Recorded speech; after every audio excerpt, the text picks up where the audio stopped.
Welcome student, آج ہم be a part second کے ہمارے نشان میں شامل اگلے شاعر شیخ امام بخش ناسک، ان سے پہلے ہم نے دو شاعر اور ان کی شاعری، ان کی غزلوں کی تفسیر، ان کی غزلوں کی تشریح پڑھی ہے، ان کی حیات زندگی پر چرچا کی ہے، ان کی ولادت وفات ہر چیز پر ہم نے چرچا کی ہے۔ آج ہم شیخ امام بخش ناسک کی ولادت، ان کی وفات، ان کی ولادت ان کی پیدائش سے لے کر ان کی وفات تک کا پورا جائزہ لیں گے۔ پہلے میں آپ کو مختصر طور پر ان سے آشنا کروا دیتا ہوں، ان کی کچھ مختصر سی حیات پر ہم چرچا کر لیتے ہیں۔ چلیے شروع کرتے ہیں آج کے ہمارے ٹاپک کو۔ دیکھیے آج کا ہمارا ٹاپک ہے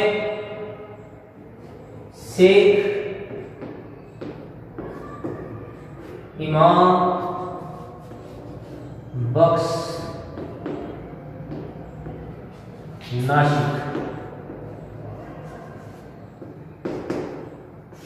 شیخ امام بخش ناسک، ناسک ان کا تخلص ہے، ناسک ان کا تخلص ہے۔ ان کا نام پورا یہی تھا، شیخ امام بخش ناسک، ان کا تخلص ناسک۔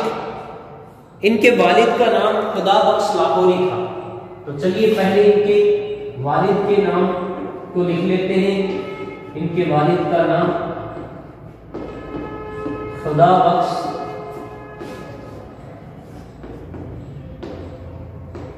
لاہوری، تخلص ان کا ناسک، ان کی ولادت، ان کی پیدائش ان کی 1771 عیسوی فیض آباد میں وفات ان کی 1838 عیسوی، وفات 1838 عیسوی لکھنؤ میں ہوئی۔ دبستان لکھنؤ سے وابستہ شاعر تھے اور انہیں باقا شاعر کے نام سے جانا جاتا تھا، پہلوان سخن یا شاعر پہلوان کے نام سے جانا جاتا تھا۔ پہلوان سخن یا شاعر پہلوان کے نام سے انہیں جانا جاتا تھا۔ تو ان کو لقب ملا ہوا تھا یا ان کا لقب ہے۔ کئی بار پوچھ لیتے ہیں کہ پہلوان سخن، چھوٹے جو کوسچن آتے ہیں 2 نمبر میں، 2 نمبر کے ہمارے نشان میں شامل ہیں کوسچن، 10 سوالات آتے ہیں 2 نمبر کے، ان میں کئی بار یہ سوال پوچھا گیا ہے کہ پہلوان سخن یا شاعر پہلوان کے نام سے کسے جانا جاتا ہے، یا شاعر پہلوان کے نام سے کسے کون مشہور ہے؟ شاعر پہلوان کے نام سے کون مشہور ہے؟ تو ہمارا جواب ہوگا شیخ امام بخش ناسک۔ چلیے شروع کرتے ہیں مختصر ان کی حیات کے بارے میں، پھر ہم تفصیلات سے ان کے بارے میں جانیں گے۔ دیکھیے ناسک کا آبائی وطن لاہور اور شاعری کا چمن لکھنؤ ہے، یعنی اس سے یہ پختگی ہوتی ہے کہ لکھنؤ دبستان سے وابستہ رہے۔ ان کے والد ایک تجارت پیشہ آدمی تھے، یعنی تجارتی تھے، اپنے تجارت کا کام کرتے تھے، جو اچھی خاصی جائیداد چھوڑ کر گئے، مگر سب چچا نے ہڑپ کرنے کی کوشش کی اور ان کو زہر دلوا دینا چاہا۔ مگر ناسک کو ان کا جو حق تھا وہ مل ہی گیا. ان کو بچپن ہی سے طب آزمائی کا شوق تھا. تعلیم کا کوئی نظم نہ ہو سکا اور خود ہی مطالعہ سے اپنی استعداد پیدا کی. ناسک نے شروع ہی سے زبان کی اصلاح کی طرف توجہ کی.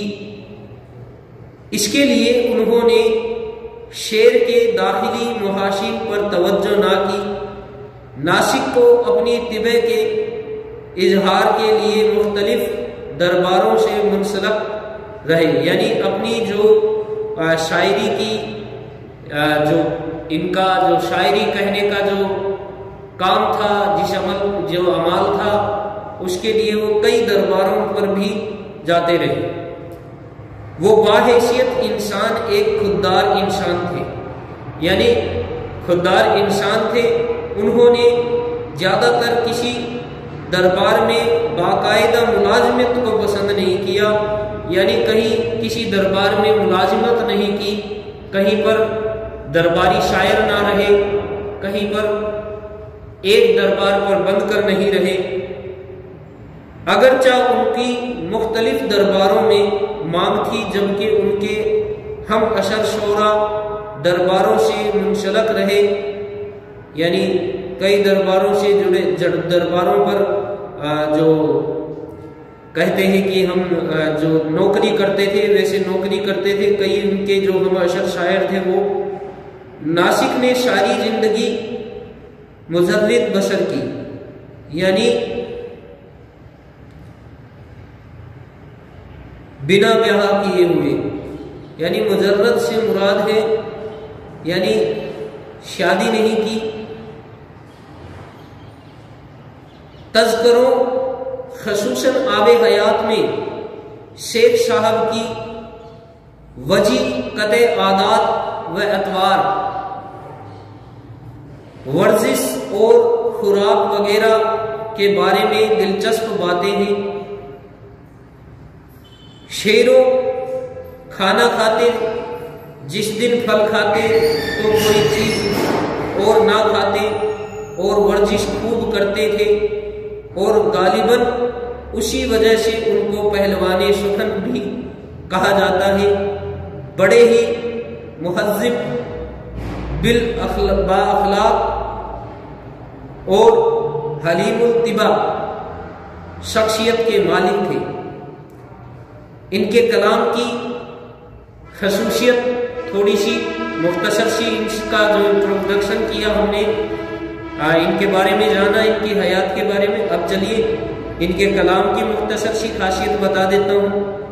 ناسک نے شروع سے ہی اپنی ساری توجہ زبان کی اصلاح پر صرف کی، مگر کبھی شعر کے داخلی حسن کی طرف توجہ نہ کی. اس کے لیے انہوں نے زبان کے اصول مرتب کیے اور لکھنؤ کی ادبی خود مختاری کا اعلان کر دیا. یعنی ہم جانتے ہیں ناسک اور جو پیچھے ہم پڑھ کر آئے ہیں، ناسک کے علاوہ اس کے بارے میں ہم نے جانا تھا آتش، جو ہمارے فرسٹ ایئر میں لگتے ہیں. یہ اردو شاعری جو لکھنؤ کی، جو دبستان کی، اس کے اصول بازی کرنے والے یا اس دبستان لکھنؤ کی عمارت بنانے والے اس کے بانی تسلیم کیے جاتے ہیں. تو انہوں نے خود مختاری کا اعلان کر دیا اور اس کو ثابت کرنے کے لیے متروک اور معروجہ الفاظ و محاورات کی تدوین کر کے کچھ اصول مرتب کیے. دبستان لکھنؤ سے وابستہ ہونے کے باوجود انہوں نے دہلی کے اساتذہ کی عظمت کا بھی اعتراف کیا ہے. انہوں نے فصاحت کے 13 اصول بنائے: تنافر نہ ہو، غرابت نہ ہو، اور الفاظ بند نہ ہو. اور یہ ناسک کا تاریخی کارنامہ ہے. نمونہ کلام، ایک کلام نمونے کے طور پر پیش کر رہا ہوں. میں ہی اے ناسک نہیں کچھ طالب دیوان میر، کون ہے جس کو کلام میر کی حاجت نہیں، زندگی زندہ دلی کا نام ہے، مردہ دل کیا خاک جیا کرتے ہیں۔ اب دیکھیے ہم ان کا شارٹ میں انٹروڈکشن کرنے جا رہے ہیں، ان کا مختصر سا تعارف کرنے جا رہے ہیں۔ تو چلیے مختصر تعارف کی اور بڑھتے ہیں، ان کا مختصر تعارف کرتے ہیں۔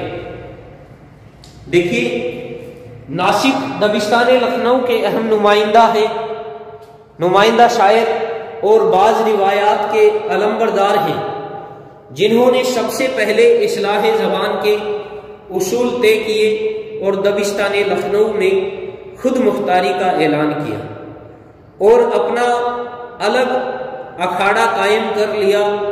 انہوں نے لکھنؤ کی انفرادیت اور خود مختاری کے ثبوت کے لیے متروک اور معروجہ الفاظ محاورات کی تدوین کر کے کچھ اصول بھی مرتب کیے۔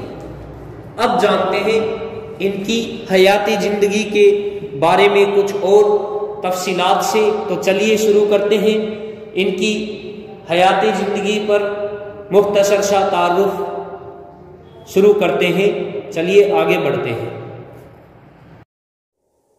تو چلیے بچوں شروع کرتے ہیں شیخ امام بخش ناسک کی جو ہم حیاتی زندگی کے بارے میں جاننے والے تھے۔ چلیے پھر سے میں آپ کو دہرا دیتا ہوں ان کی پیدائش، ان کے وفات کے بارے میں۔ دیکھیے شیخ امام بخش ان کا اصل نام تھا۔ 10 اپریل 1771 عیسوی فیض آباد اتر پردیش میں پیدا ہوئے۔ ان کے جو مشہور شاگرد تھے ان کا 2 شاگرد ہیں جو نمایاں طور پر یاد رکھے جاتے ہیں۔ امداد علی بہر یہ شاگرد تھے، منیر شکوہ آبادی یہ بھی ان کے شاگرد رہے۔ ان کی وفات 15 اگست 1838 عیسوی لکھنؤ میں ہوئی۔ ان کا ایک مشہور شعر میں آپ کے سامنے پیش کر رہا ہوں۔ تیری صورت سے کسی کی نہیں ملتی صورت، ہم جہاں میں تیری تصویر لیے پھرتے ہیں۔ شیخ امام بخش ناسک اردو غزل میں ایک عہد ساز شخصیت کا نام ہے۔ ان کو شاعری کے لکھنؤ اسکول کا بانی کہا جاتا ہے۔ لکھنؤ دبستان کا آغاز دراصل اس وقت کی برائے نام دلی سرکار سے تہذیبی، ثقافتی اور لسانی سطح پر آزادی کا اعلان تھا۔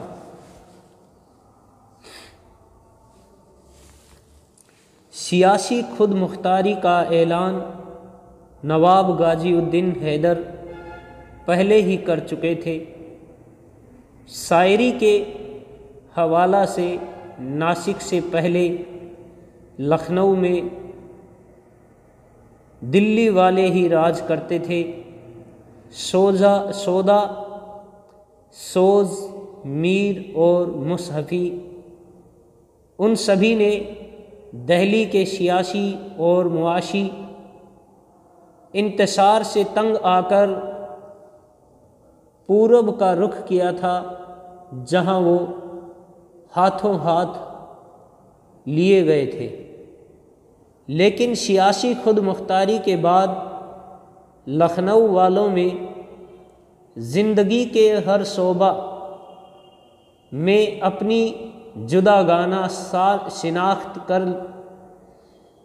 شناخت کی طلب جاگی۔ لہٰذا جب ناسک نے دہلی والوں کے معروف لب و لہجہ اور لفظیات سے ہٹ کر شاعری شروع کی تو لکھنؤ والوں کو اپنے خوابیدہ جذبہ کے اظہار کے لیے ایک آواز مل گئی اور ان کی دھوم مچ گئی۔ اس وقت مصحفی کے شاگرد آتش لکھنؤ میں دلی کے اسلوب کی آخری بڑی یادگار تھے۔ ایسے میں فطری بات تھی کہ وہ اور ان سے زیادہ ان کے حامی اور شاگرد ناسک کی شاعرانہ بغاوت کی مزاحمت کرتے۔ نتیجہ یہ تھا کہ لکھنؤ میں ناسک اور آتش کے حامیوں کے دو گروہ بن گئے۔ اس مسابقت کا مثبت پہلو یہ تھا کہ اس نے دونوں استادوں کی شاعری کو چمکا دیا۔ ہوا کا رخ بہرحال ناسک کے ساتھ تھا۔ ناسک نے جو بنیاد رکھی تھی ان کے شاگردوں نے اس کی عمارت کو بلند کیا اور باقاعدہ ایک لکھنؤ اسکول وجود میں آ گیا اور اردو شاعری پر چھا گیا۔ اس اسکول کی پہچان نازک خیالی، پرشکوہ اور بلند آہنگ الفاظ کا استعمال اور داخلیت سے زیادہ خارجیت پر زور تھی۔ جاپان تک زبان کی تطہیر کی بات ہے، یعنی جہاں تک ہم زبان کی تطہیر کی بات کریں تو ناسک کو اس کا کریڈٹ دینا یا اس کے کیے ان کو مورد الزام ٹھہرانا غلط ہے۔ یہ کام بعد میں ناسک کے شاگردوں نے کیا۔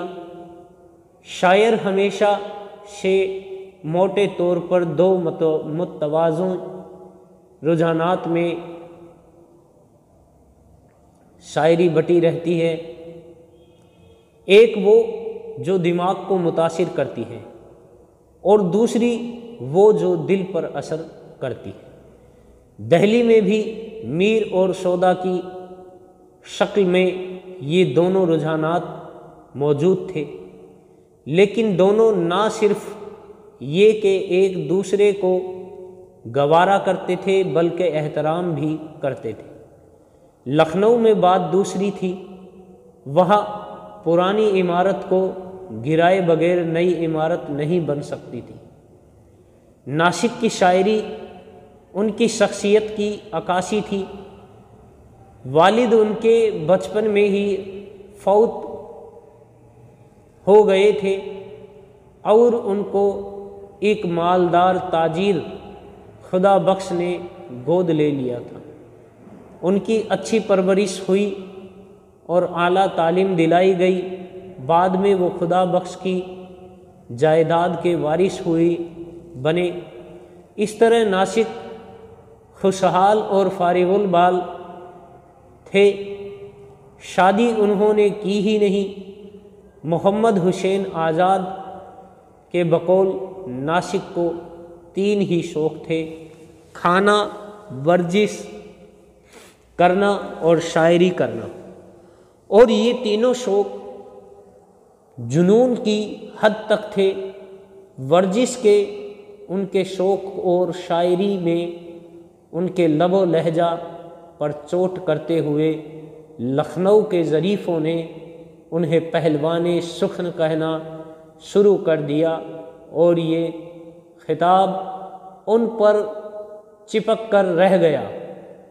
خیال رہے کہ ناسک نے شاعری کے وہ طرح جو لکھنؤ اسکول کے نام سے معروف ہوئی کسی سوچے سمجھے منصوبے کے تحت نہیں ڈالی تھی، نہ ہی اس سے انہیں لکھنؤ کے نواب کی خوشنودی مطلوب تھی، اس کے برعکس انہوں نے نواب کی طرف سے ملک الثورہ کا خطاب دیے جانے کی پیشکش خالص پہلوانی انداز میں یہ کہتے ہوئے ٹھکرا دی تھی کہ وہ کون ہوتے ہیں مجھے خطاب دینے والے؟ خطاب دے تو سلیمان شکوہ یا انگریز بہادر، اور اس کے نتیجہ میں انہیں غازی الدین حیدر کی وفات تک جلا وطنی بھی جھیلنی پڑی، یعنی انہیں تڑی پار کر دیا گیا وطن سے۔ غازی الدین حیدر کی طرف سے انہوں نے ان کو جواب دیا تھا کہ وہ کون ہوتے ہیں مجھے خطاب دینے والے۔ اس طرح ہم دیکھتے ہیں کہ ناسک نے جس طرز نو کی بنیاد ڈالی وہ ان کی اپنی پسند تھی، اس میں کسی خارجی دباؤ، ضرورت یا مصلحت کو دخل نہیں، یعنی مصلحت کو بھی کوئی دخل نہیں تھا۔ وہ کسی کے شاگرد بھی نہیں تھے کہ وہ ان کی طبع میں اصلاح کرتا۔ ہر طرح کی فکر اور بندش سے آزاد ناسک نے کبھی وہ دکھ جھیلے ہی نہیں تھے جو دل کو غراض کرتے ہیں۔ ساتھ ہی ان کا عہد عام تعیس کا عہد تھا، جس میں عزاداری بھی ایک جشن تھی۔ ایسے میں ناسک کا لب و لہجہ لکھنؤ والوں کی ضرورت کے عین مطابق تھا، جو جھٹ پٹ اپنا لیا گیا اور ناسک لکھنؤ اسکول کے بانی قرار پائے۔ بہرحال دہلی کی طرح لکھنؤ کا شیرازہ بھی بکھر جانے کے بعد لکھنؤ اور دہلی اسکول کی تفریق دھیرے دھیرے مٹتی گئی اور شاعری دونوں سے آزاد ہو گئے، یعنی جو شاعر تھے وہ دونوں اسکول سے آزاد ہو گئے۔ اودھ کی شان مٹ جانے کے بعد ناسک کو کوہ کندن و گاہ براوردن والی خیالی اور احساس و جذبہ سے عاری شاعری کرنے والوں کے زمرہ میں ڈال دیا گیا۔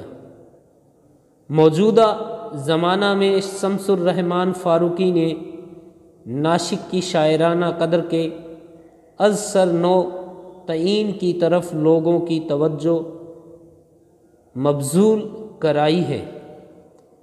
ناسک اپنی شاعری میں لفظوں کے نئے نئے تلازمے تلاش کر کے ان کے لیے نئے استعارے وضع کرتے ہیں۔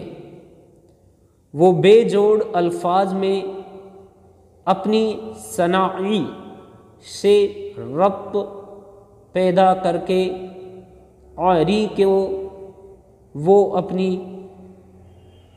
قاری کو ایک حیرت آمیز مسرت سے دوچار کرتے ہیں۔ ان کی بلند آہنگی ذہنوں کو متاثر کرتی ہے۔ وہ اپنی خیال آفرینی میں بھاری بھرکم الفاظ استعمال کرتے ہیں، اور جب کہتے ہیں میرا سینہ ہے مشرق آفتاب داغے ہجراں کا، طلوع شبہ محشر چاک ہے میرے گریباں کا، تو ایک بار بے اختیار منہ سے داد نکل ہی جاتی ہے۔ بلند آہنگی ناسک کے کلام کا عام جوہر ہے، جو دل کو نہ صحیح دماغ کو ضرور متاثر کرتا ہے۔ ناسک لفظوں کے پرستار تھے، ان کے معانی ان کے لے شانوی اہمیت رکھتے تھے، ان کے لیے بہت زیادہ شانوی اہمیت رکھتے تھے۔ ان کی خاص توجہ لفظوں سے مضمون پیدا کرنے پر تھی۔ لفظ ثقیل ہے، یعنی لفظ اگر مشکل ہے، ثقیل ہے، تو ہوتا رہے، مضمون رقیق ہے تو ان کی بلا سے خاک صحرا چھانتا پھرتا ہوں، اس گریباں میں آبلوں میں کر دیے کانٹوں نے روزن زیر پا، یعنی کانٹوں نے پیر کے آبلوں میں سوراخ کر کے انہیں چھلنی بنا دیا ہے، جن میں صحرا کی خاک چھانتا ہوں۔ کمال کا مضمون ہے، اثر کو گولی مارے۔ اسی اسلوب میں ان کے قلم سے ایسے بھی شعر نکلتے ہیں جن کی تعداد کم بھی نہیں، اور جن کے آپ مصنوعی شاعری کہہ کر مسترد نہیں کر سکتے، اور جو ناسخ کو غالب کے برابر تو ہرگز نہیں لیکن ان سے قریب ضرور کر دیتے ہیں۔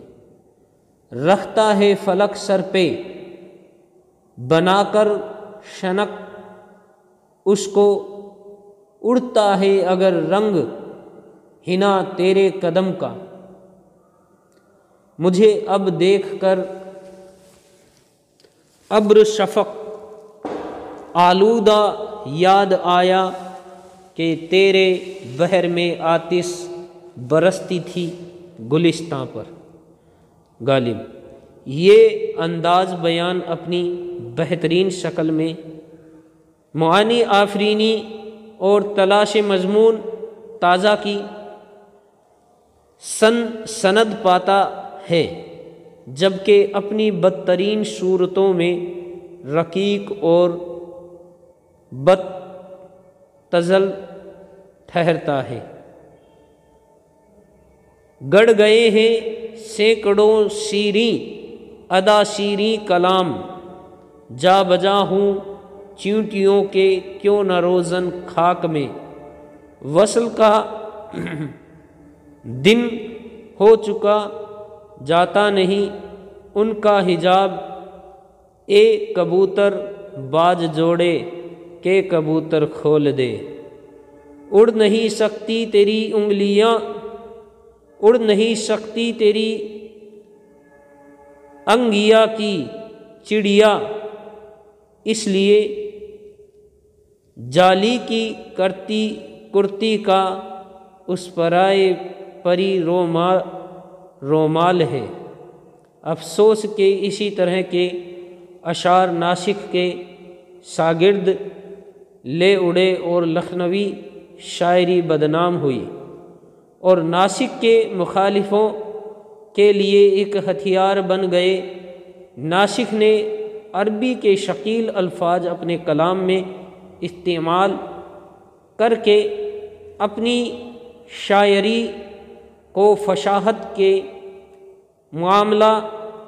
مشعلہ معیاروں سے نیچے گرا دیا۔ ناسخ اپنے معاشرہ کا عکس تھے، لہٰذا ان کے کلام میں بھی اس معاشرہ کی خوبیوں اور خرابیوں کی جلوہ گری ہے۔ معاشرہ نمائش تھا، اس لیے ناسخ کا کلام بھی لفظوں کی نمائش سطح کا اشیر بن گیا، اور احساس کی حرارت یا جذبوں کی گرمی ان کے ہاتھ سے نکل گئی۔ ناسخ تصویر تو بہت خوب بناتے ہیں لیکن اس میں روح پھونک پانے سے عاجز رہتے ہیں۔ بہرحال ناسخ کے کلام کا ایک حصہ سادہ بھی ہے، یہ اس رنگ سے جدا ہے جس کے لیے وہ مشہور یا بدنام ہے۔ آپ میں آئیں جائیں یار کے پاس، کب سے ہے ہم کو انتظار اپنا، میں خوب سمجھتا ہوں مگر دل سے ہوں ناچار، اے ناشہو بے فائدہ سمجھاتے ہو مجھ کو۔ ہر گلی میں ہے شائل دیدار آنکھ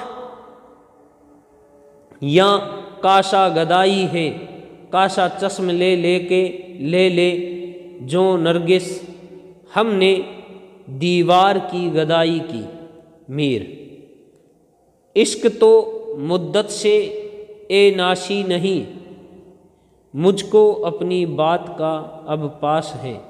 ایک ضد ہے کہ جسے پال رہے ہیں، ورنہ مر نہیں جائیں گے کچھ اس کو بھلا دینے سے۔